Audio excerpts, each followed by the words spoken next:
کا مقصد تیرے دی کی سرفرازی، میں اس لیے مسلمان، میں اس لیے نمازی۔ الحمدللہ رب العالمین والصلاة والسلام علی سید المرسلین، اما بعد فاعوذ باللہ من الشیطان الرجیم، بسم اللہ الرحمن الرحیم۔ الصلاة والسلام علیک یا رسول اللہ وعلی آلک واصحابک یا حبیب اللہ۔ الصلاة والسلام علیک یا نبی اللہ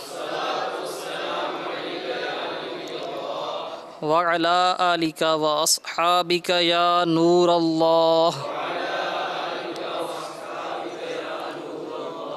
نویت سنت الاعتکاف۔ میٹھے میٹھے اسلامی بھائیوں اور مدنی چینل کے ناظرین، ایک بار پھر الحمدللہ عز و جل ہم بامقصد زندگی گزارنے کے لیے اپنے سلسلے کے ساتھ ایک نئے موضوع کے ساتھ حاضر ہیں۔ آج ہمارے ساتھ فیضان مدینہ اسلام آباد میں درس نظامی کے طلباء، جامعۃ المدینہ کے طلباء یہ بھی شریک ہیں، مدنی چینل کے ناظرین بھی ہیں۔ آئیے درود پاک کی فضیلت سنیے۔ ہمارے پیارے آقا علیہ الصلاۃ والسلام کا فرمان ذیشان ہے، اے لوگو، بے شک قیامت کے دن اس کی دہشتوں اور حساب کتاب سے جلد نجات پانے والا شخص وہ ہوگا جس نے تم میں سے مجھ پر دنیا کے اندر کثرت سے درود شریف پڑھے ہوں گے۔ صلو علی الحبیب صلی اللہ تعالی علی محمد وعلی آلہ وصحبہ وسلم۔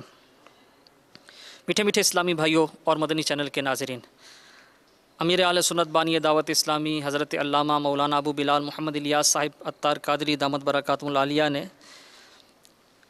نیک بننے کا ہمیں جو نسخہ عطا کیا ہے مدنی انعامات کی صورت میں، اس میں پہلا مدنی انعام یہ اچھی اچھی نیتوں سے متعلق ہے۔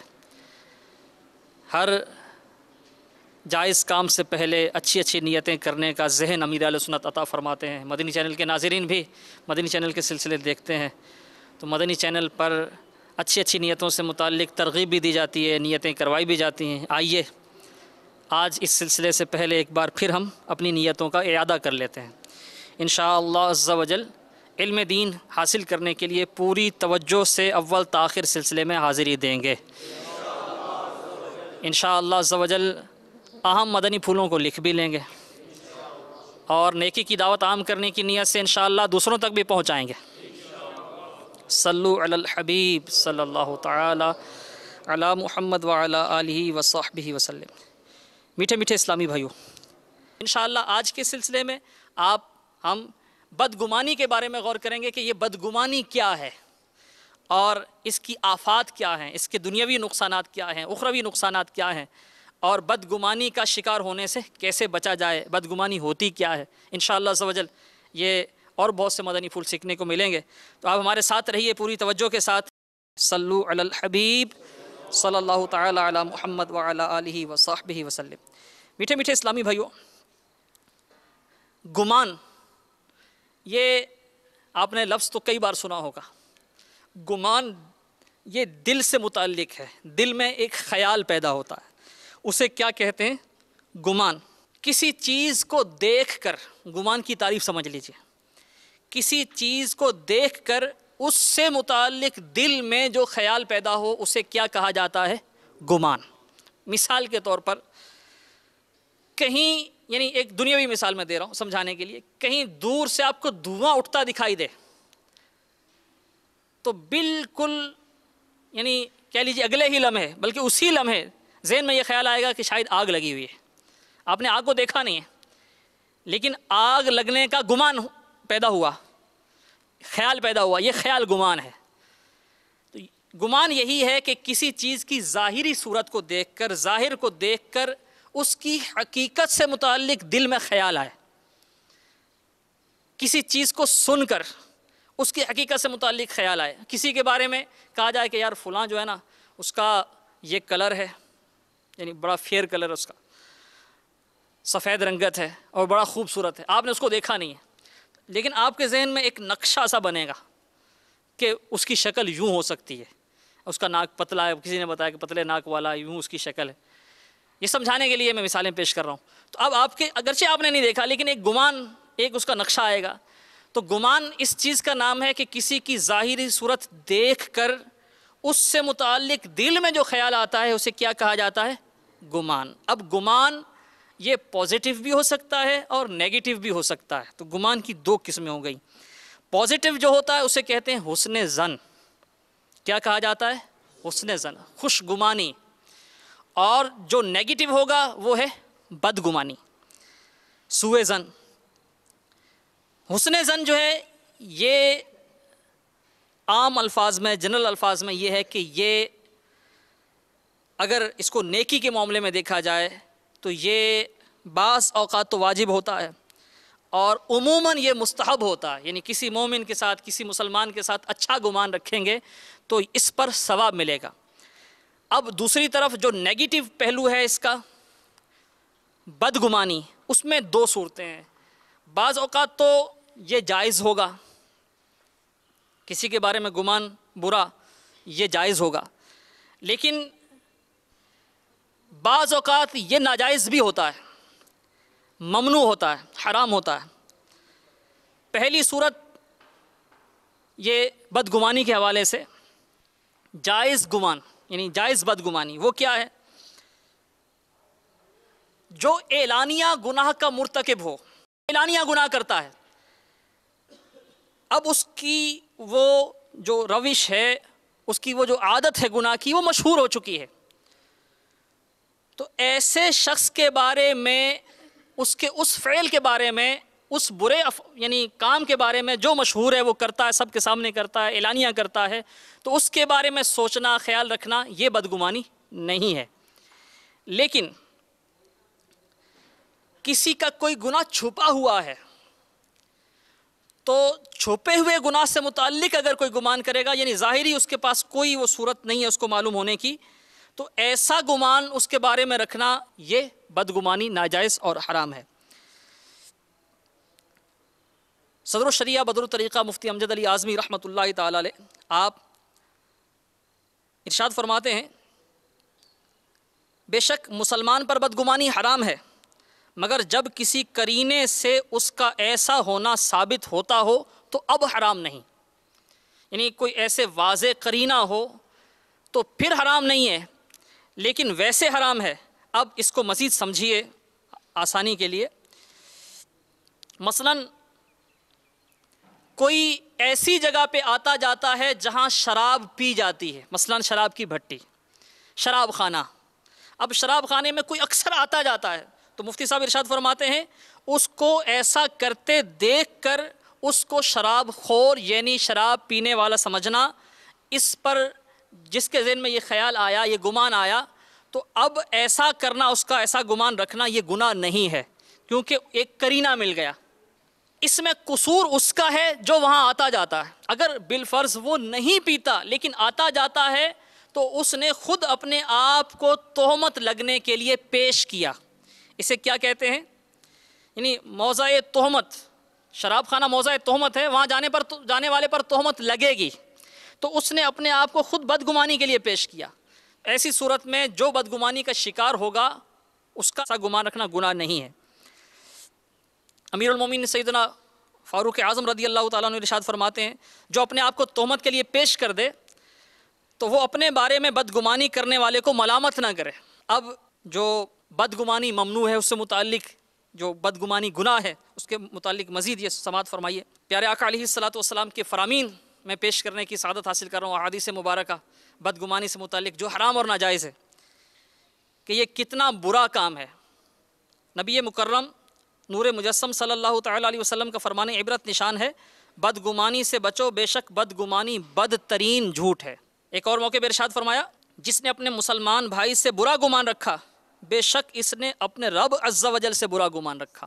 اچھا، بدگمانی کی مذمت تو آپ نے سماعت فرمائی کہ یہ گناہ ہے، اور یہاں تک ارشاد فرمایا کہ جس نے اپنے مسلمان بھائی سے متعلق برا گمان رکھا اس نے اپنے رب عز و جل سے بدگمانی کی. لیکن یہ بدگمانی جو ہے یہ گناہ کب ہوگی؟ دل میں تو بہت خیالات آتے ہیں، کسی کو بھی دیکھیں گے تو بہت سی باتیں دل میں آ جاتی ہیں، پازیٹیو بھی آتی ہیں، نیگیٹو بھی آتی ہیں. اور معاشرہ جو ہمارا ہے اس میں بدگمانی چونکہ بہت زیادہ ہے تو ماحول کا اثر ہونے کی وجہ سے نیگیٹو خیالات زیادہ آتے ہوں گے. کسی کو روتا دیکھ کر دل میں آتا ہے کہ پتہ نہیں یہ کیوں رو رہا ہے, سب کے سامنے رو رہا ہے, دعا میں رو رہا ہے, دوسروں کو دکھا رہا ہے, ریاکاری کر رہا ہے, پتہ نہیں اکیلے میں کیا کرتا ہوگا, ویسے تو ہنس ہنس کے گناہ کرتا ہے, یہاں یہ اس طرح رو رہا ہے, تو دل میں خیال آئے گا کہ ریاکاری. تو اس طرح خیالات تو دل میں بہت آتے ہیں. کوئی پہلے غریب تھا, یعنی ایک عام معاشرے کی یہ مثال ہے, مدنی چینل کے ناظرین غور فرمائیں. کوئی ایسا ہے کہ جو پہلے سائیکل پہ گھوما پھرا کرتا تھا, چند ہی دنوں میں اس کے پاس بائک آ گئی, چند دن گزرے اب وہ گاڑی پر گھومتا ہے, اس کے پاس گاڑی ہے, تو دل میں خیال آئے گا کہ پتہ نہیں پیسہ اس نے کہاں سے لیا ہے, پتہ نہیں کیا کرتا ہے, پتہ نہیں کوئی مال اس کے ہاتھ آ گیا ہے. تو اب خیالات تو آتے ہیں, لیکن یہ خیال آنا گناہ کب ہوگا؟ بڑے ہی غور سے مدنی چینل کے ناظرین بھی سماعت فرمائیں, یہاں موجود ہمارے جامعۃ المدینہ کے طلبہ اور دیگر اسلامی بھائی بھی سماعت فرمائیں. بدگمانی حرام تب ہوگی جب دو صورتیں ہوں.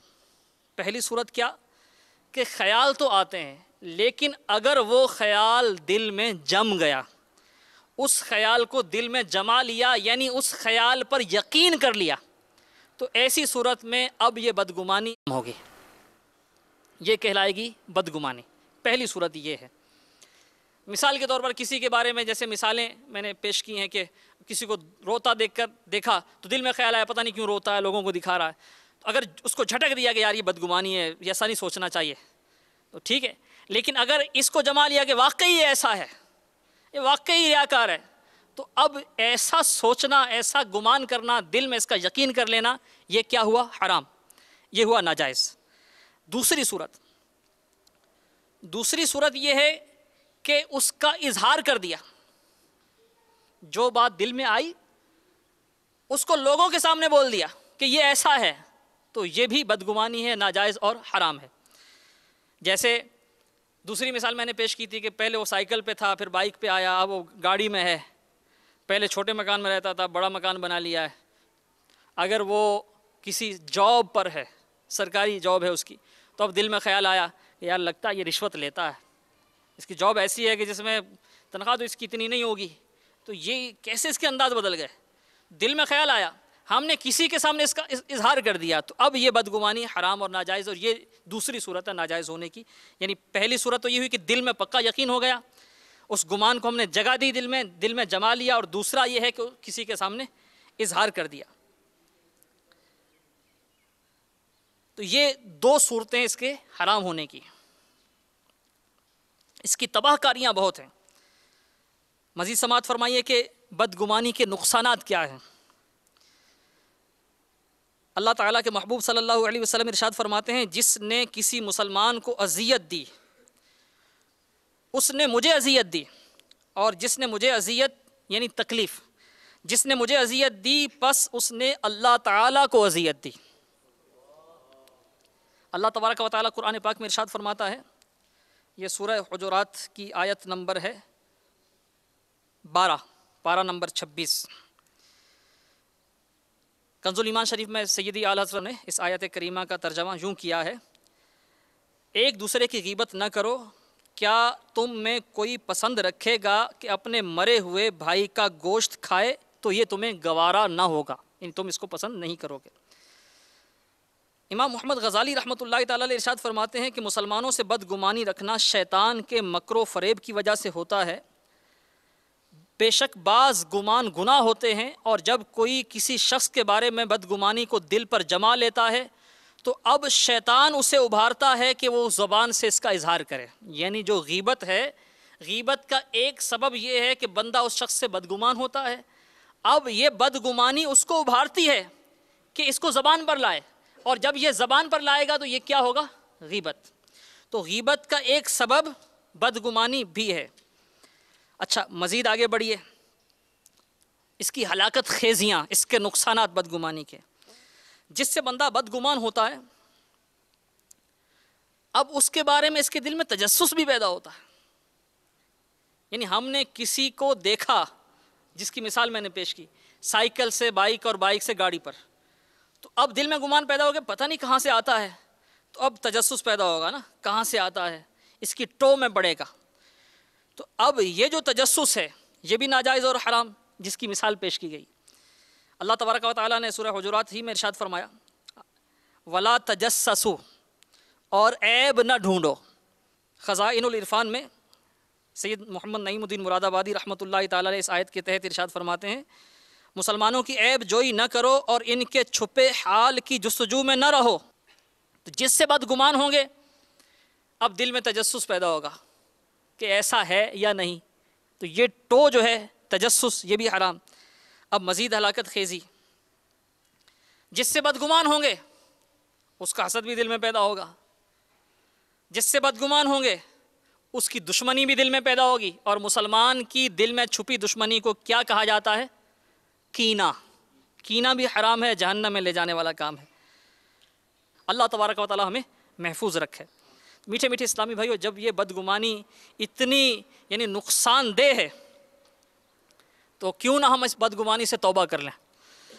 اب بدگمانی سے بھی توبہ کریں، دیگر گناہوں سے بھی توبہ کریں۔ الحمدللہ عز و جل دعوت اسلامی کا مدنی ماحول یہ ہمیں نہ صرف گناہوں سے آگاہی فراہم کرتا ہے بلکہ الحمدللہ عز و جل توبہ کا ذہن بھی دیتا ہے، اور عملی طور پر الحمدللہ ان گناہوں سے بچنے کے مواقع بھی دعوت اسلامی کے مدنی ماحول میں ملتے ہیں۔ مدنی چینل کے ناظرین بھی، یہاں موجود اسلامی بھائی بھی ہمیشہ دعوت اسلامی کے مدنی ماحول سے وابستہ رہیں۔ اسلامی بہنیں اپنے یہاں ہونے والے ہفتہ وار اجتماعات میں شرکت کرتی رہیں، اور اسلامی بھائی اجتماعات میں بھی شرکت کریں، ساتھ ساتھ مدنی قافلوں کے مسافر بھی بن جائیں۔ انشاءاللہ عز و جل اس کی برکت سے آپ دیکھیں گے کہ بدگمانی بلکہ بہت سے گناہوں سے پیچھا چھڑانے میں کامیابی حاصل ہوگی۔ ایسے بہت سے اسلامی بھائی ہیں، بہت سی اسلامی بہنیں ہیں جو دعوت اسلامی کے مدنی ماحول سے پہلے یعنی طرح طرح کے گناہوں میں بیچارے پھنسے ہوئے تھے۔ الحمدللہ جب دعوت اسلامی کا مدنی ماحول نصیب ہوا تو الحمدللہ انہوں نے گناہوں سے نہ صرف توبہ کی بلکہ نیکیاں بھری زندگی گزارنے والے بن گئے، دوسروں کو نیکی کی دعوت دینے والے بن گئے۔ آئیے ایک فیشنیبل نوجوان کی مدنی بہار میں آپ کو سنانے کی سعادت حاصل کرتا ہوں۔ فیضان سنت جلد اول، امیر اہل سنت کی مایہ ناز تصنیف ہے فیضان سنت، اس کی پہلی جلد کا صفحہ ہے 93۔ اس پر امیر اہل سنت دامت برکاتہ العالیہ نے ہند کے ایک اسلامی بھائی کا واقعہ بیان کیا ہے۔ وہ اسلامی بھائی خود بیان کرتے ہیں، ان کے بیان کا خلاصہ، وہ کہتے ہیں کہ میں سنتوں بھری زندگی سے بہت دور تھا، فیشنیبل تھا۔ ایک رات گھر کی طرف آتے ہوئے مجھے راستے میں سبز اماموں کی بہاریں نظر آئیں، دعوت اسلامی والے نظر آئے۔ پتہ چلا کہ یہاں ہند کا ایک شہر ہے بمبئی، بمبئی سے عاشقان رسول کا مدنی قافلہ یہ آیا ہوا ہے، اور یہاں سنتوں بھرا اجتماع جاری ہے۔ میں نے دل میں سوچا کہ یہ لوگ اتنے دور سے کلکتہ آئے ہیں تو میں تو کلکتہ ہی میں رہنے والا ہوں، مجھے سننا چاہیے کہ یہ کیا کہتے ہیں۔ میں اجتماع میں شریک ہو گیا۔ اجتماع کے اختتام پر ان اسلامی بھائیوں نے مکتبۃ المدینہ کے رسالے بانٹنے شروع کیے۔ خوش قسمتی سے میرے ہاتھ میں ایک رسالہ آیا جس کا عنوان تھا بھیانک اونٹ۔ میں گھر آ گیا اور رکھ دیا کہ چلیں کل اس کو دیکھوں گا، پڑھوں گا۔ سونے کی تیاری کرنے لگا۔ سونے سے قبل یوں ہی وہ رسالہ ہاتھ میں لیا تو اس کے پہلے صفحے پر یہ عبارت میں نے پڑھی۔ عبارت کیا تھی؟ شیطان لاکھ سستی دلائے مگر یہ رسالہ ضرور پڑھ لیجئے، انشاءاللہ عز و جل آپ کے اندر مدنی انقلاب برپا ہو جائے گا۔ وہ اسلامی بھائی کہتے ہیں کہ میں نے جب یہ پڑھا تو میرے اندر وہ ایک جذبہ پیدا ہوا، اس جملے نے میری رہنمائی کی۔ میں نے سوچا کہ شیطان تو نہیں پڑھنے دے گا، پتہ نہیں کل کیا ہوگا، میں ابھی پڑھ لیتا ہوں، نیکی کرنے میں دیر نہیں کرنی چاہیے۔ میں نے پڑھنا شروع کیا۔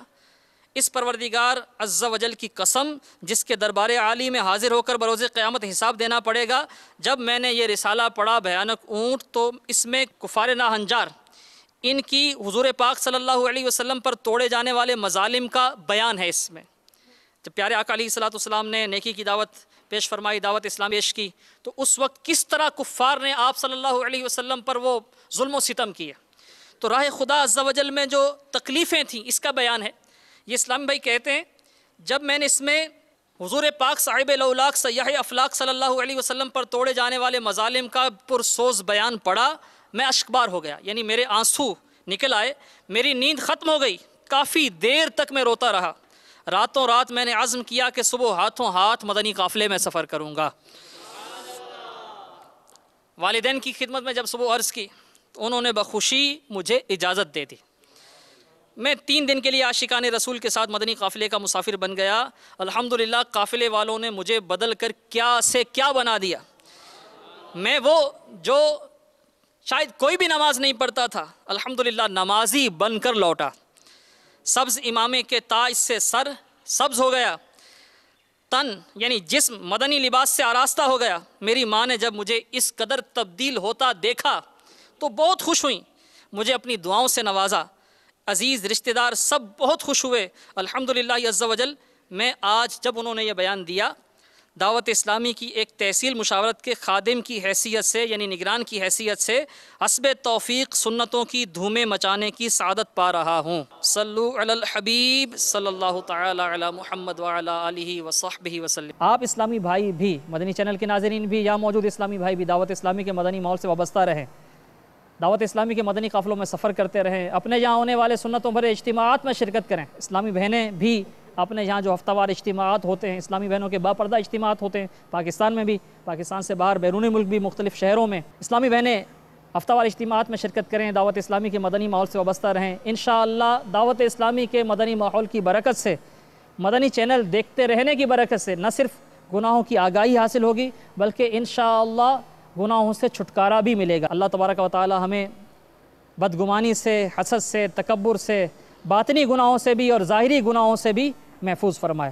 ہمارا ظاہر بھی اچھا ہو جائے اور باطن بھی ستھرا ہو جائے۔ صلو علی الحبیب صلی اللہ تعالی علی محمد وعلی آلہ وصحبہ وسلم۔ میری زندگی کا مقصد تیرے دین کی سرفرازی، میں اس لیے مسلمان، میں اس لیے